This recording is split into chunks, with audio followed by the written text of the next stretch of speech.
You were a people pushed to the very edge. The war had bled you dry for generations. Every resource, every dream, was fed into the hungry maw of conflict. You poured everything into one last defiant roar. This was the final gamble. There were no other options left on the table. Your worlds were scarred and tired. Your fleets were ghosts of their former glory. The hegemony's shadow stretched over your entire sector. They were a patient and relentless predator. They expected you to break, to simply fade away. They underestimated your will to survive. Against all reason, you decided to build. Not just another warship to be thrown away. You chose to forge a miracle in the dark. A single vessel that would carry all your hopes, all your fury. It was a desperate prayer given form. The cost was immense. Planets were stripped of their core metals. Entire asteroid belts were pulverized for raw materials. The last of your energy reserves were diverted. Your people endured rationing and hardship. They did so with a grim and silent purpose. They believed in the project, the final bastion. Your enemies, the hegemony, saw your retreat. They saw your shrinking fleets and depleted colonies. They mistook your consolidation for surrender. Their patrols grew arrogant and careless. They thought the long war was finally won. They could not have been more wrong. For in the deepest, most hidden shipyard you possessed, something was waking.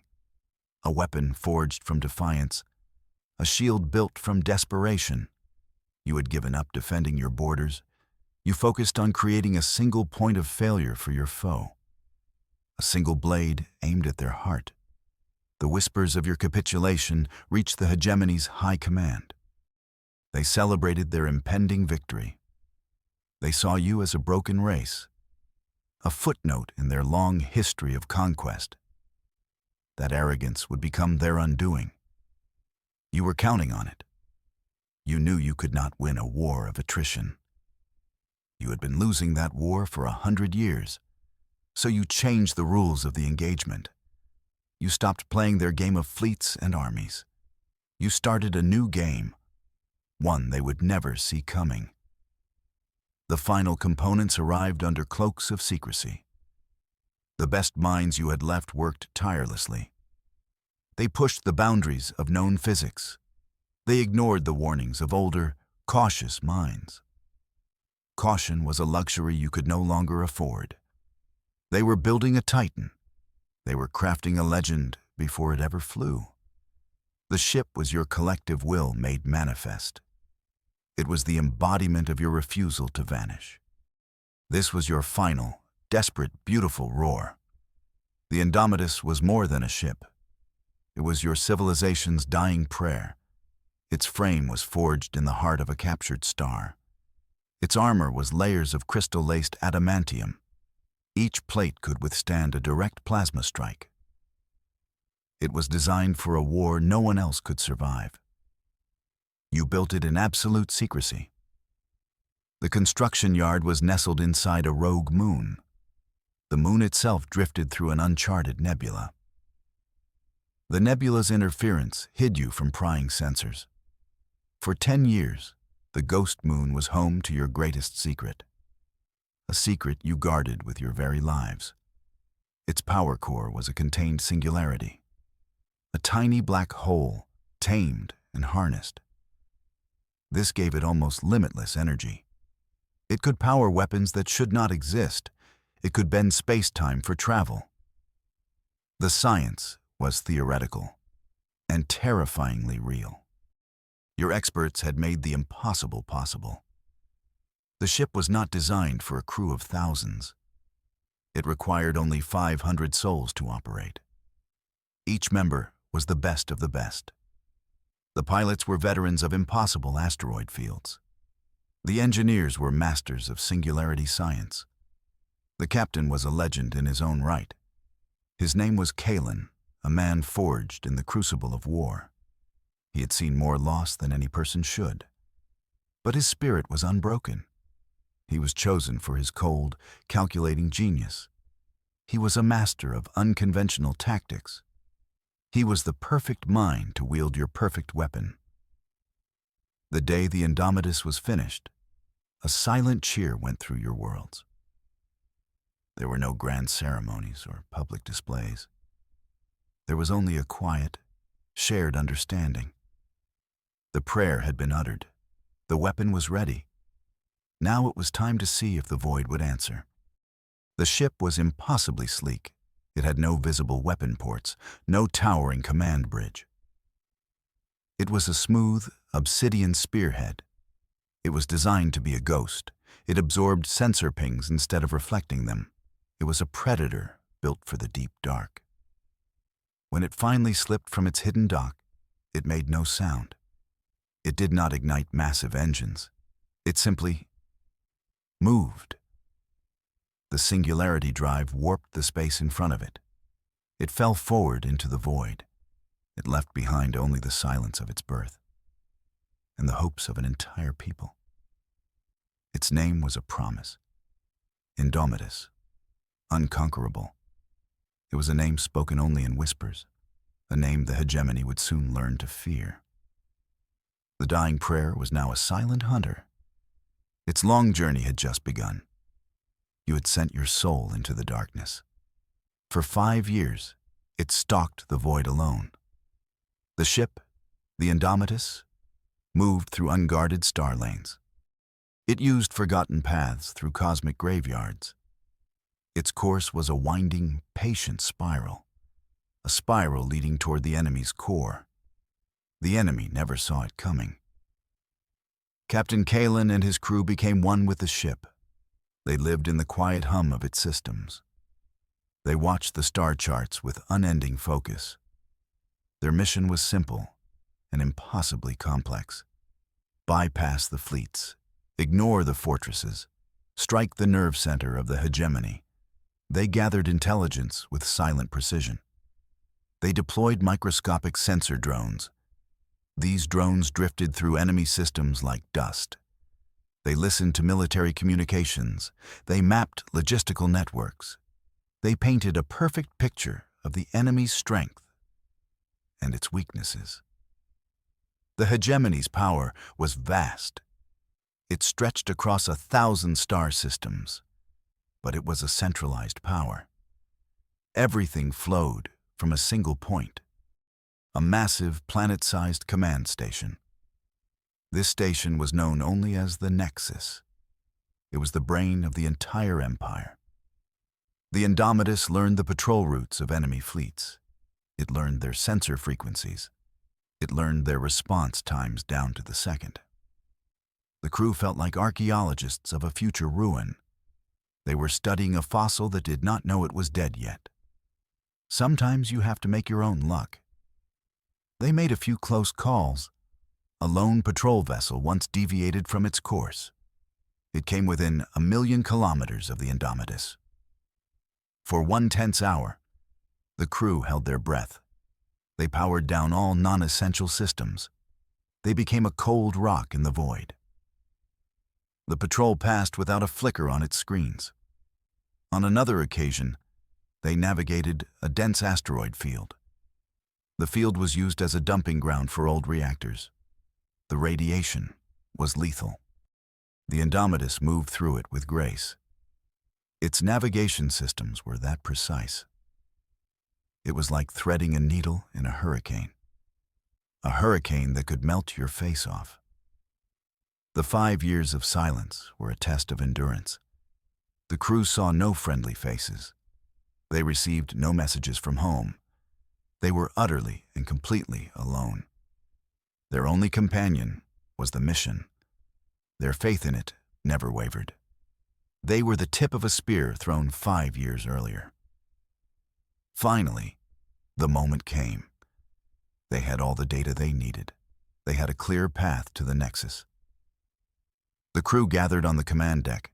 The mood was not celebratory. It was grim, resolute. They had trained for this moment for years. Captain Kalen stood before the main viewer. It showed the swirling chaos of deep space. The hegemony believes it has won, he said. His voice was calm, a rock in a sea of tension. They believe we are beaten. Today, we teach them about second opinions. The Indomitus adjusted its course. It was no longer skirting the edges. It was making a direct line for the heart. The silent hunt was over. The attack was about to begin. 5 years of patience were about to be unleashed. The ghost was preparing to bare its teeth. It bypassed fleets, targeting their command nexus. The attack shattered their network completely. The Indomitus did not engage in a grand battle. It moved like a phantom through their outer defenses. Their sensor nets reported nothing. Their patrol ships saw only empty space. It was a perfect infiltration. The Nexus was a marvel of engineering, a web of interconnected stations and habitats. It orbited a blue supergiant star. It was the single most defended point in the galaxy. Or so the hegemony believed. Their defenses were designed to repel fleets. Not a single silent blade. Captain Kalen stood on the bridge. The main screen showed the massive structure. It was a city of light and power. "Bring us into attack position," he ordered. "Target the primary communication nodes." All of them. At once. The ship did not need to get close. Its weapons were unlike any other. The Indomitus unleashed its first volley. It was not a volley of missiles or plasma. It was a volley of temporal torpedoes. These were weapons that attacked time itself. They did not explode. They created tiny, localized bubbles of accelerated time. The torpedoes struck the Nexus's communication arrays. Inside the bubbles, 1,000 years passed in a second. The delicate systems aged into dust. The relays corroded. The power conduits failed. From the outside, it looked like the arrays simply vanished. No explosion, no warning. Just gone. Panic erupted across the Nexus. Their link to the wider empire was severed. They were deaf and blind. Before they could diagnose the problem, the second attack began. The Indomitus fired its primary weapon system, a single focused lance of gravitational energy. The lance did not target the station itself. It targeted the space between the major hubs. The gravity beam was incredibly precise. It bent space-time into a pretzel. The delicate connections between the stations were warped. Access corridors twisted into unusable shapes. Power conduits snapped under impossible strain. The entire network architecture collapsed. The brain of the hegemony was lobotomized. It could no longer command its fleets. It could not receive reports. It could not coordinate its defenses. The Empire's nervous system was gone, all in a matter of minutes. The Indomitus did not linger. Its mission was not destruction. It was disruption. As alarms blared across the crippled Nexus, the ship was already gone. It slipped back into the void as silently as it came, leaving behind a state of total and utter chaos.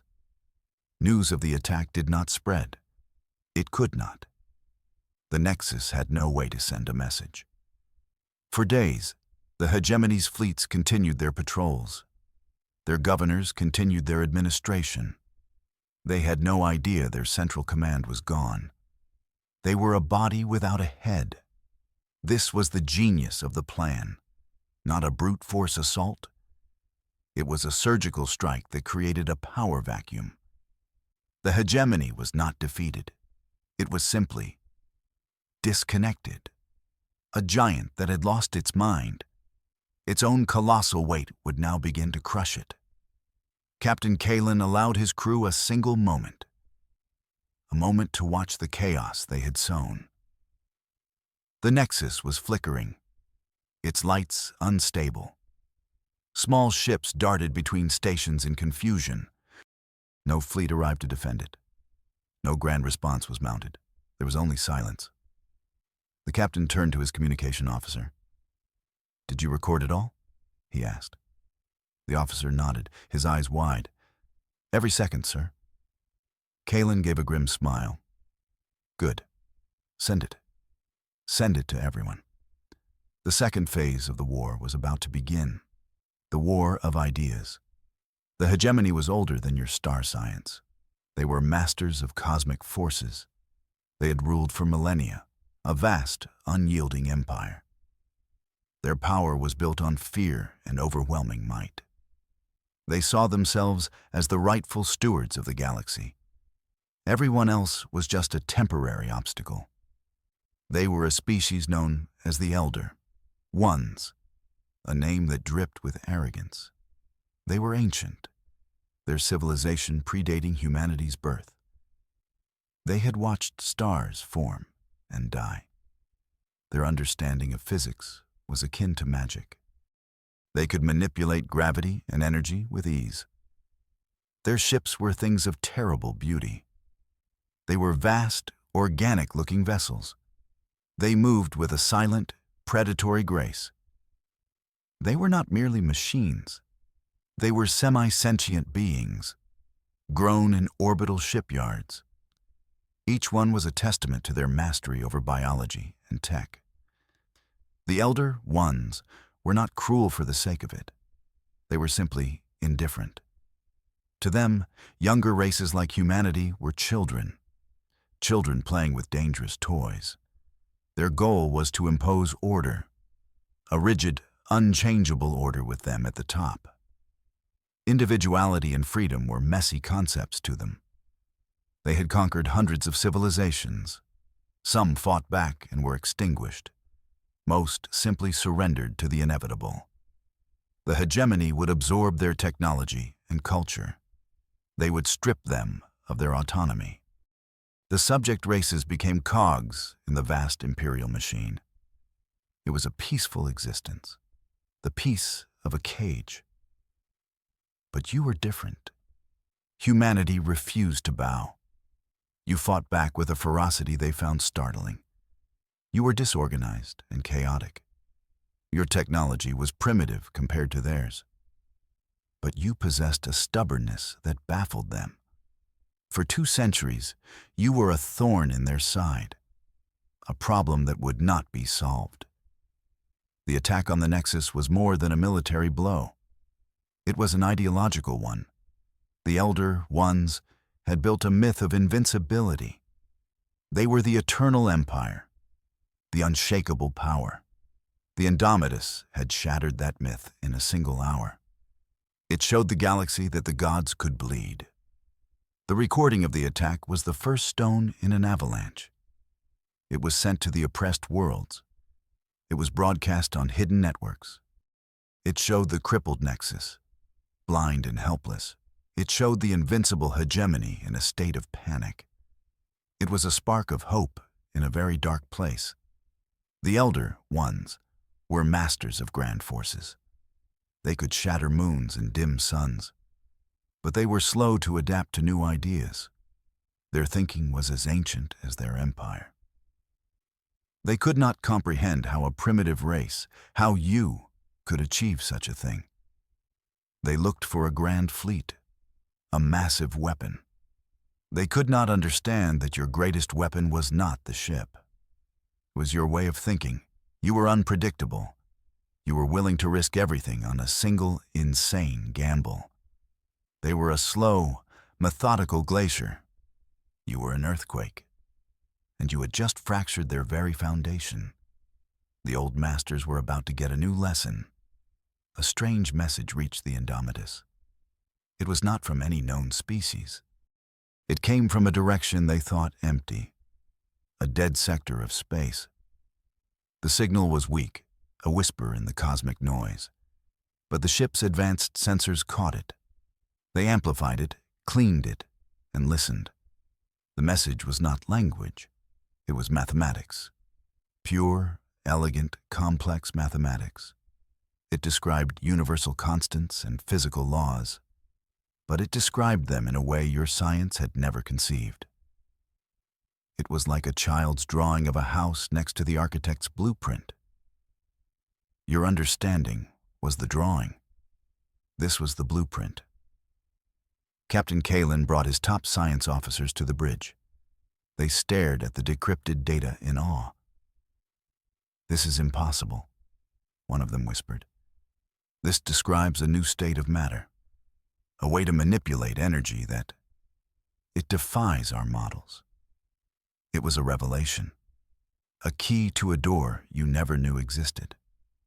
The signal seemed to be a response to the ship's actions at the Nexus, the temporal torpedoes, the gravity lance. These weapons had sent ripples through space-time, ripples that had apparently been noticed. Someone, or something, was now talking back. This was not a conversation they were prepared for. The crew debated the signal's origin. Was it a trap laid by the hegemony? A trick to lure them into the open? Kalin thought otherwise. The hegemony was arrogant. They would never use a method so subtle. Their idea of a trap involved 1,000 warships, not a math problem. He made a risky decision. "Analyze the ship's singularity core," he ordered. "Compare its energy signature to the patterns in this message. I want to know if they are related."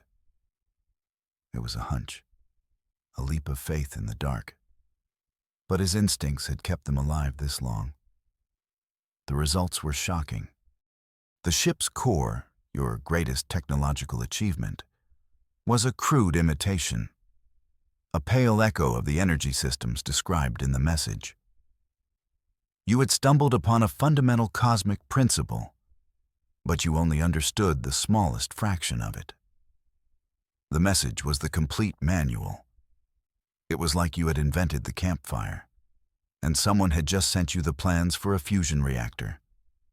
The power you already wielded was immense. The power being offered was godlike. The message was a gift, but it was also a test. What would you do with such power? The signal contained a final sequence, a set of instructions. It was a guide on how to modify their own singularity core, how to unlock its true potential. It was incredibly dangerous. A single miscalculation could unchain the black hole.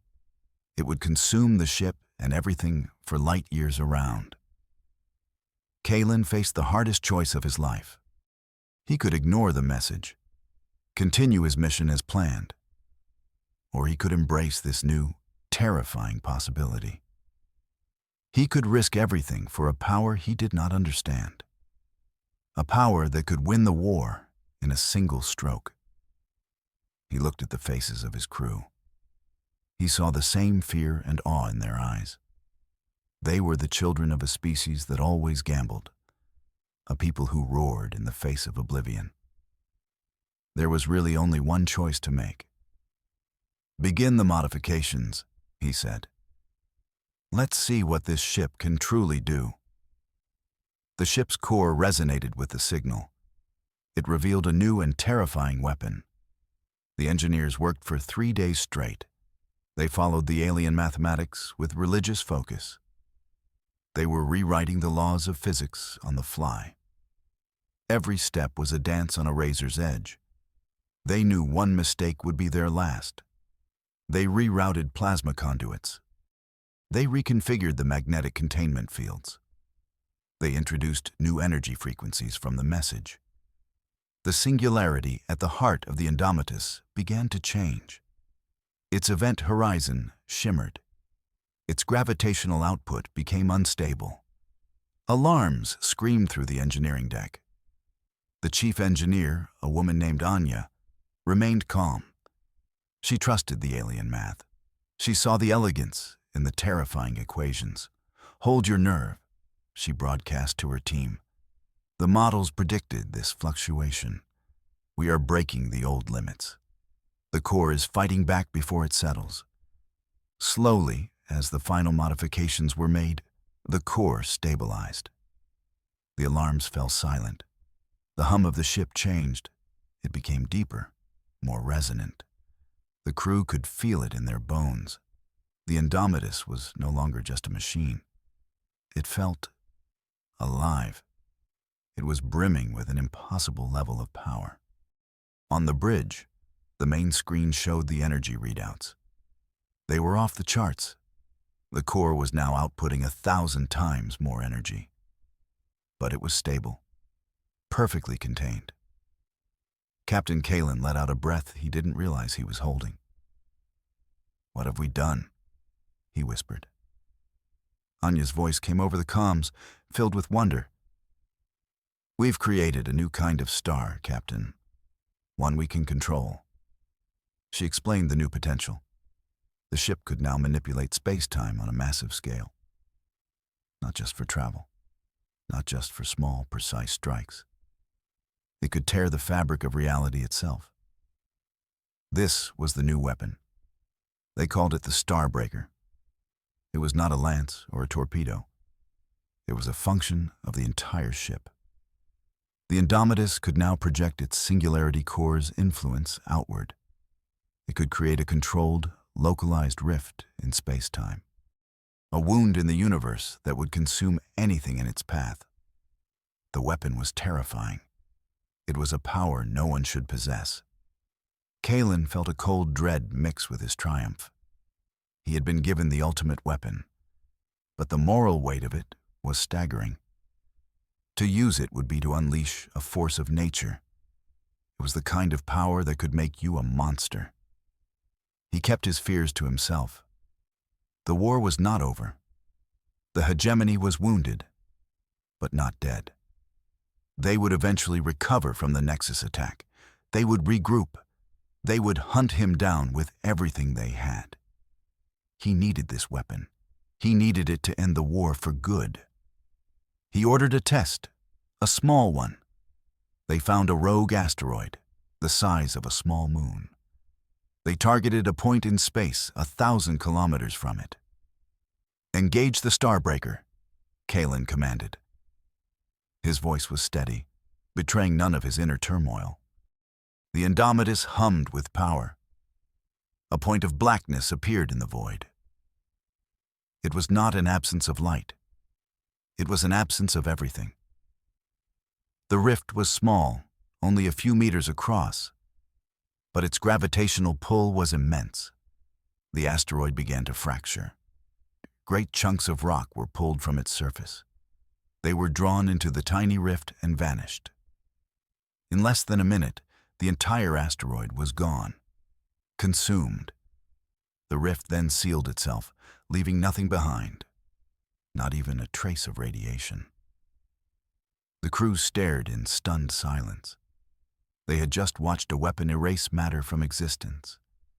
They had the power to unmake the stars themselves. The game had changed once again. The Indomitus appeared above their throne world. It held the entire planet hostage. The planet was named Ethel. It was the heart of the hegemony's ancient culture, the birthplace of the Elder Ones. It was a world of serene beauty and monumental architecture, a symbol of their eternal reign. After the Nexus attack, the hegemony was in disarray, but their core systems were still protected. Ethel was shielded by the most powerful defenses they possessed. A fleet of their most advanced warships stood guard. They expected an attack. They were ready for a battle. They were not ready for the Indomitus. The ship did not fight its way through. It simply arrived. One moment, the space above Ethel was empty.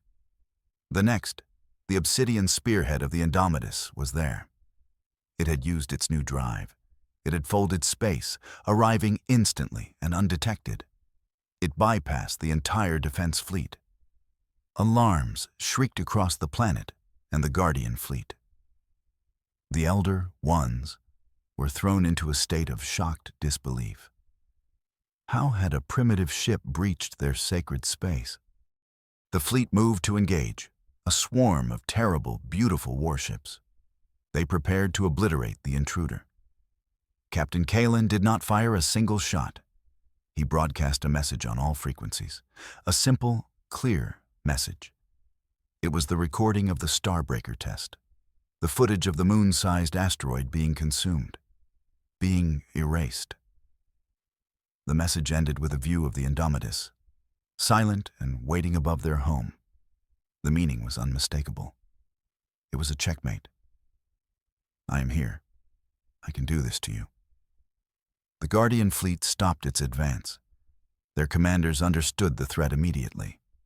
To attack the Indomitus would be to doom their own planet. The ship's destruction would unleash the singularity. The Starbreaker would take Ethel with it. The hegemony was paralyzed. Their mighty fleet was useless. Their planetary shields were irrelevant. They were being held hostage by a single ship. A ship from a species they had dismissed as insignificant. The irony was a bitter pill to swallow. It was the ultimate humiliation. The High Elder himself responded. His voice was ancient, filled with a cold, contained fury. "What is your demand, human?" he asked. There was no negotiation in his tone, only the barest acknowledgement of his position. "Our demand is simple," Kalen replied. His voice was broadcast across the system. "You will announce the complete and total liberation of every subject race. You will recall all your fleets to your core worlds. You will dismantle your empire, and you will never again interfere in the affairs of others."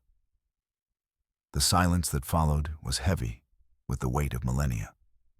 The High Elder was being asked to undo the work of his entire civilization, to surrender an empire that had stood for ages, all because of one impossible ship.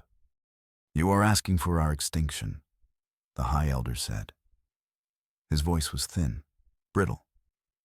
"No," Kalen corrected him. "I am offering you survival. You have built an empire on the subjugation of others. That era is over. A new galactic order is beginning today. You can be a part of it, or you can be its first casualty." The choice was theirs. Annihilate themselves in a final, pointless act of defiance, or accept the new reality. The unstoppable force had met the immovable object, but the object was now threatening to erase the force from existence. The Elder Ones stared at their own irrelevance, and they blinked. Cracks in the empire appeared. The hegemony subjects saw their chance. Rebellions erupted across a dozen sectors. The news from Ethel spread like wildfire. The recording of Kalen's ultimatum was the match. The oppressed worlds were the fuel. For centuries, they had lived under the hegemony's thumb. Now, that thumb was being forced away. The first to rise was a species called the Fenrir, a race of fierce, wolf-like warriors. They had been brutally suppressed 2 centuries ago. Their warrior culture had been outlawed, but it had never been extinguished. It had simply gone underground. They stormed the hegemony's garrisons with savage joy. Next were the Sylph, a race of silent, graceful beings. They were masters of infiltration and sabotage. For years they had served as administrators for the Empire. They knew the hegemony systems from the inside out. They began a quiet, devastating campaign. They erased data, falsified orders, and brought the bureaucracy to a standstill. A dozen more worlds followed. Each had their own reasons, their own histories of pain and loss. The hegemony's control was a thin veneer. It relied on the belief that resistance was futile. The Indomitus had proven that was a lie. Hope was now a more powerful weapon than any warship. The hegemony was caught in an impossible position. Their fleets were ordered back to the core worlds. This was part of Kalen's demand. But this left their outer territories undefended. The rebellions grew bolder. They seized control of spaceports and communication hubs. They declared their independence. The empire was crumbling from within. The Elder Ones watched in horror. Their perfect, ordered galaxy was descending into chaos. They had always believed they were bringing peace. But it was the peace of a prison. The prisoners were now tearing down the walls, and they were not in a forgiving mood. Some of the rebelling worlds began to fight each other. Old rivalries, suppressed for centuries, flared up once more. The hegemony's collapse was creating a power vacuum. The situation was spiraling out of control. It was not the clean, noble liberation you had hoped for. It was messy and bloody. Aboard the Indomitus, the crew watched the chaos unfold. They were receiving pleas for help from all sides. They were being hailed as saviors by some, as instigators by others. This was the unforeseen consequence of their actions. They had broken the old order, but they had not built a new one to replace it. Kalen felt the weight of his decisions. He had wanted to free the galaxy, not plunge it into a new dark age. He had focused so much on defeating the enemy. He had not thought enough about what came after. It was a mistake, a lesson learned too late. The hegemony saw this chaos as an opportunity. A faction of hardliners emerged within their government. They argued that their empire was needed, that without their rule, the galaxy would destroy itself. They saw a path to reclaiming their power. They just needed to eliminate the one thing holding them back. They began to secretly gather their forces. They pulled warships from deep reserve fleets. They activated hidden shipyards. They were planning one last, desperate move. They would defy the ultimatum. They would destroy the Indomitus. They would restore their order through fire and blood. The war was not over yet.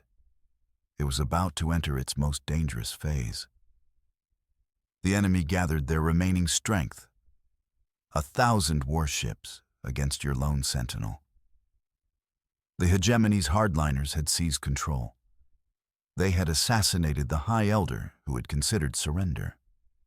They were driven by rage and a desperate need to reclaim their glory. They would not be reasoned with. Their new leader was a fleet admiral named Vorlag.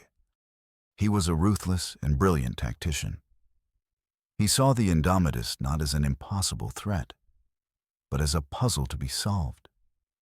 He studied the data from Ethel. He analyzed the ship's capabilities.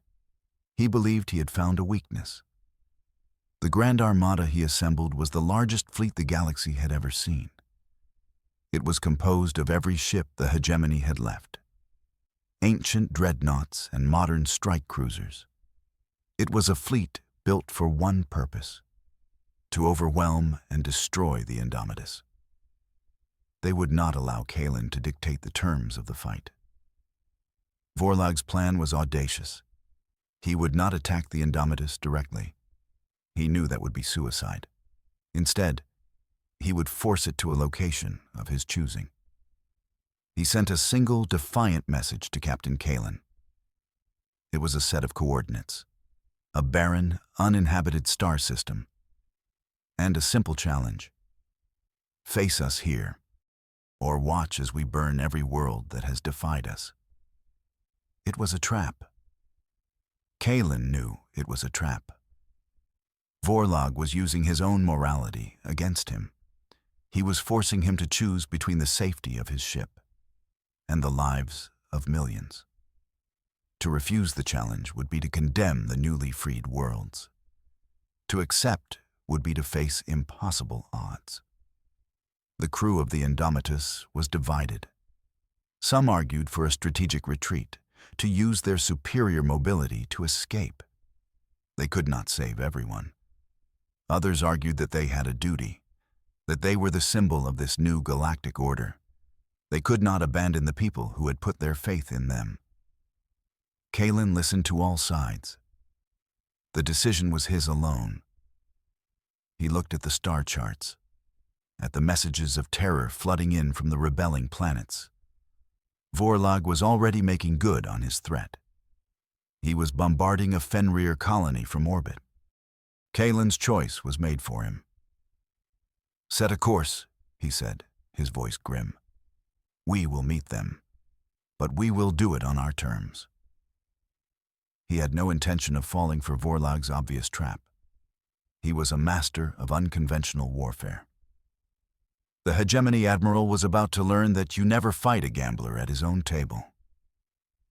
He always has an ace up his sleeve. The Indomitus did not jump directly to the challenge system. It made a series of short, calculated jumps. It appeared on the edge of the system, far from the coordinates Vorlag had sent. It remained cloaked, a ghost watching the enemy prepare. Kalen needed to see the trap before he sprung it. The sight of the Grand Armada was breathtaking. 1,000 warships, arranged in a complex battle formation. They were positioned around a massive, artificial gravity well. Vorlag's plan was clear. He intended to use the gravity well to pin the Indomitus in place, to prevent it from using its space-time drive to escape. Then he would concentrate the fire of 1,000 ships upon it. It was a good plan, a clever plan. It would have worked against any other ship. But the Indomitus was not any other ship, and Captain Kalen was not any other captain. "They have prepared a cage for us," he said to his crew. A grim smile touched his lips. They seemed to have forgotten who has the key. The captain unleashed the ship's true power. It created a rift in space-time. Kalen did not order an attack on the fleet. He ignored the 1,000 warships waiting for him. He targeted the source of their trap, the massive gravity well generator at the center of their formation. That was Vorlag's critical mistake. He had built his cage with a flawed foundation. "Target the generator," Kalen commanded. "Full power to the Starbreaker. But do not create a rift, not yet. I want you to bend space. Warp it until it screams." The crew responded instantly. They had drilled for this. They trusted their captain completely. The Indomitus hummed with unimaginable energy. It focused its entire power on the space around the generator. The fabric of the universe began to stretch. The ships of the Grand Armada felt it immediately. Their navigation systems went haywire. Their hulls groaned under the strain of the warping space. Admiral Vorlag stared in confusion. This was not the attack he had anticipated. The human ship was not fighting. It was manipulating the battlefield itself. He ordered his ships to fire, but their targeting systems could not lock on. The space between them and the Indomitus was no longer stable. Their shots flew wide, disappearing into the distorted void. The gravity well generator began to overload. It was designed to create a stable gravity field. It could not handle the insane fluctuations being forced upon it. It sparked and flared, a dying machine at the heart of the trap. Vorlag realized his mistake too late. The generator was not just his weapon. It was now his anchor. "Now," Kalen said, his voice quiet but firm. "Unleash it." The final command was given. The bent and stressed space-time around the generator was torn open. The Starbreaker weapon activated. A rift was born. Not a small, precise rift like the one from the test. This was a gaping wound in reality, a maelstrom of void energy. The rift was not aimed at the fleet. It was born within it. The overloading generator was its epicenter. The cage had just become a blender, and the Hegemony's Grand Armada was trapped inside. The hunter had become the prey.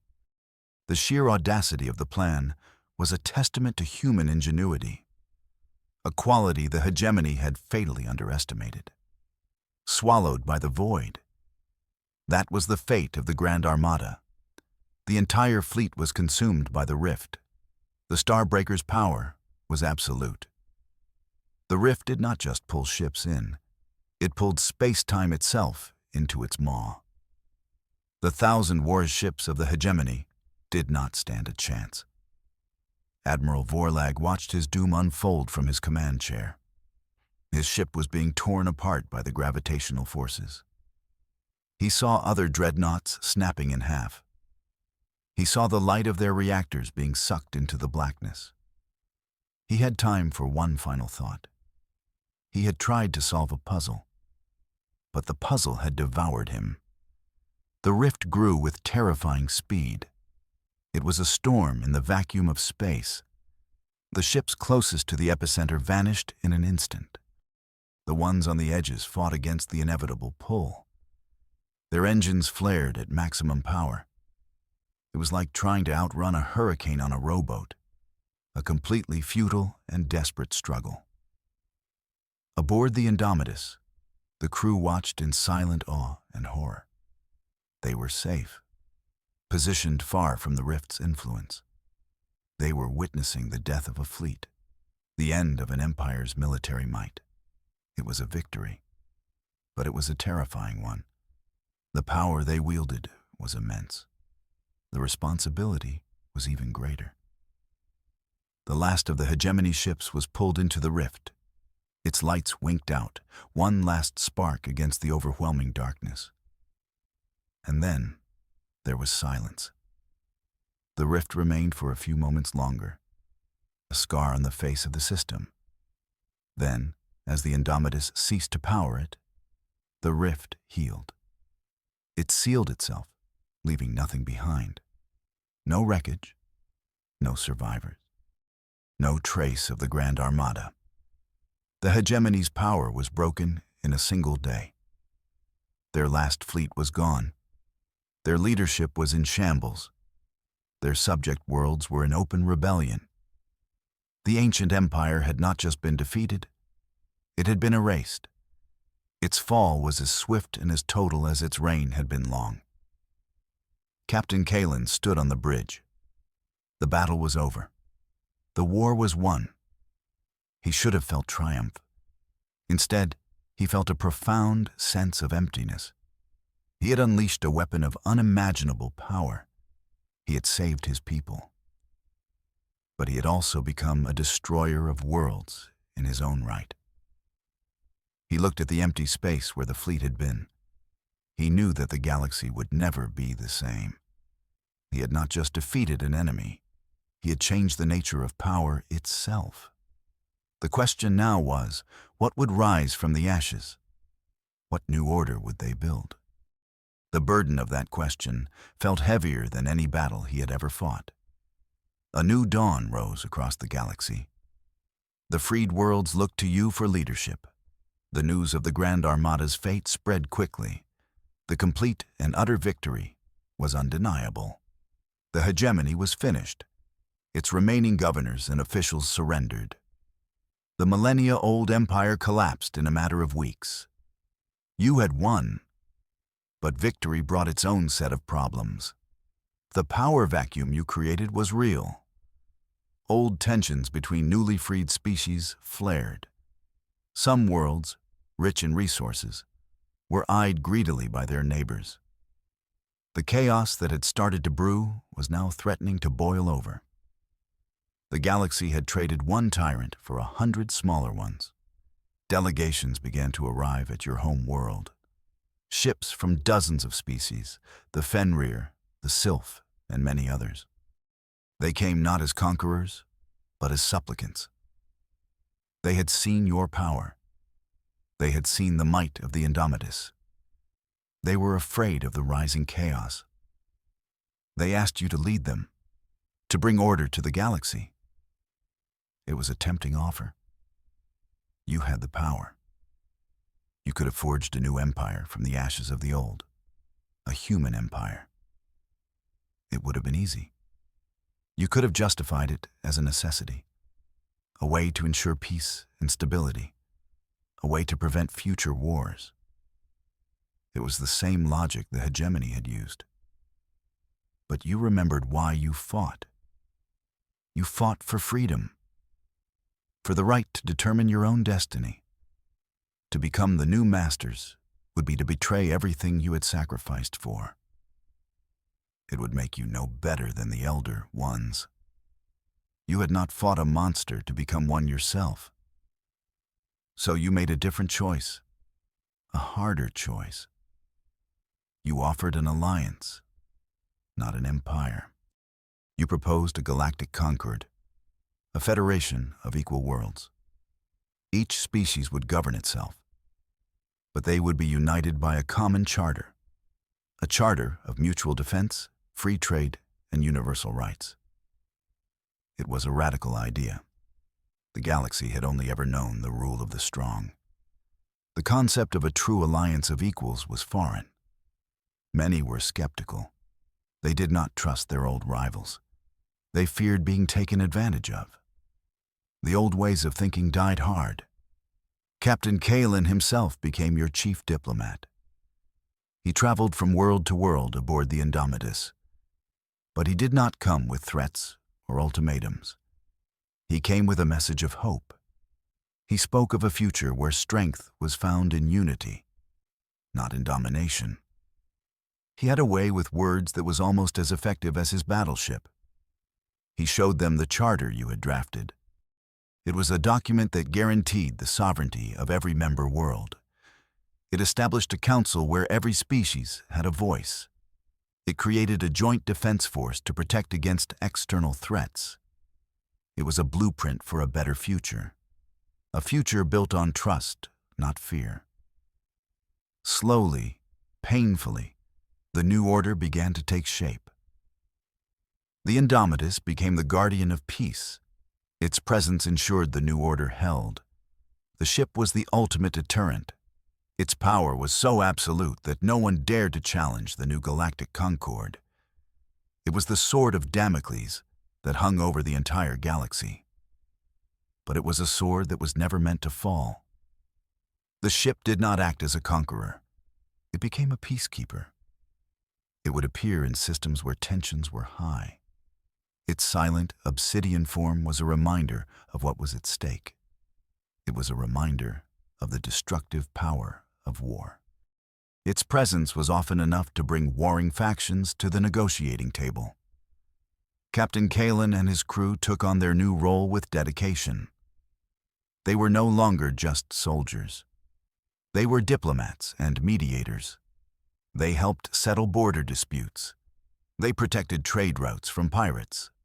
They delivered aid to worlds suffering from natural disasters.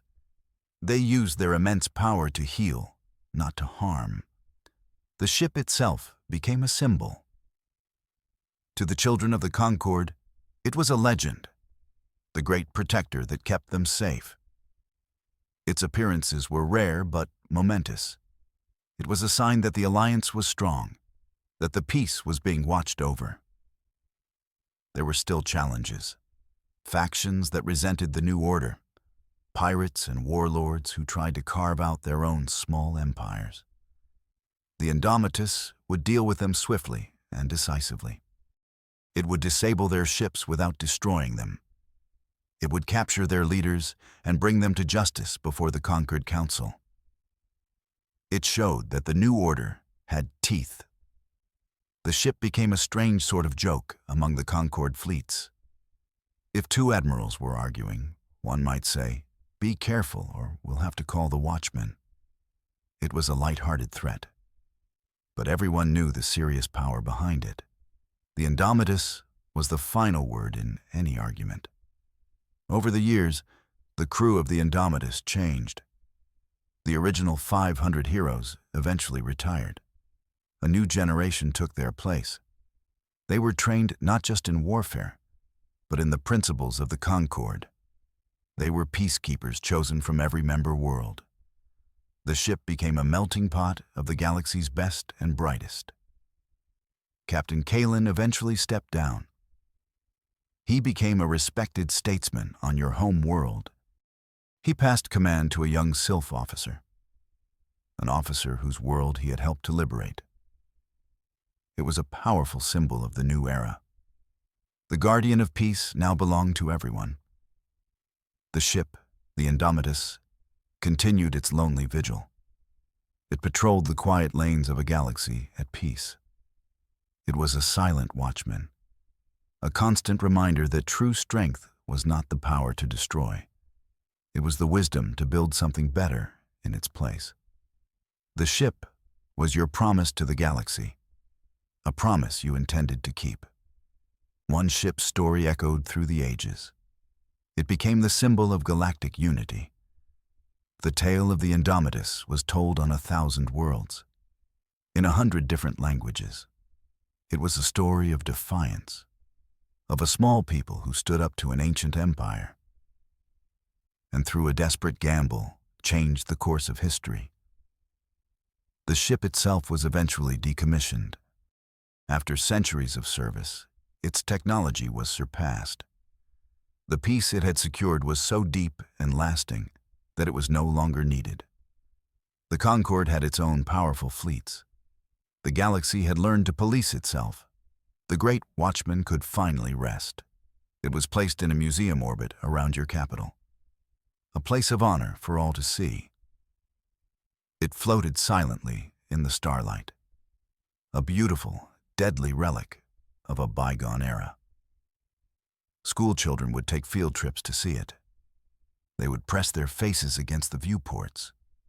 They would try to imagine what it was like to be on that bridge, what it was like to hold the fate of the galaxy in your hands.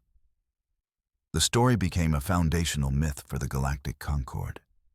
It was a reminder that even the greatest empires can fall, that even the smallest voice can spark a revolution. It taught the lesson that unity was a greater strength than any weapon. That cooperation was more powerful than conquest. Historians debated the details. Was Captain Kalen really so noble? Was the Starbreaker weapon truly so powerful? The lines between fact and legend began to blur, but the core of the story remained. The truth of it resonated through the generations. One ship, one crew, had faced impossible odds, and they had given the galaxy a new dawn. The name Indomitus entered the galactic lexicon.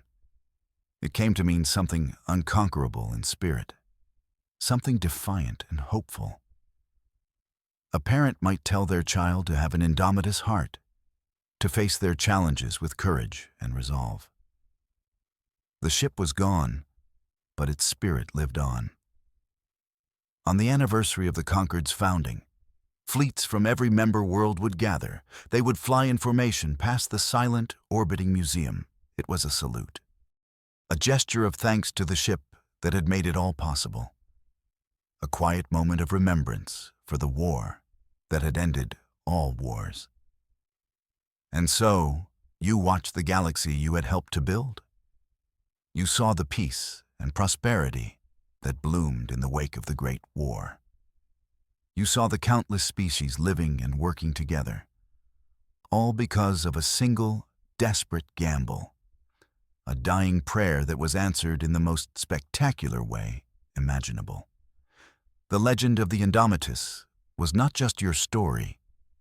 It had become the story of everyone, a testament to the enduring power of hope.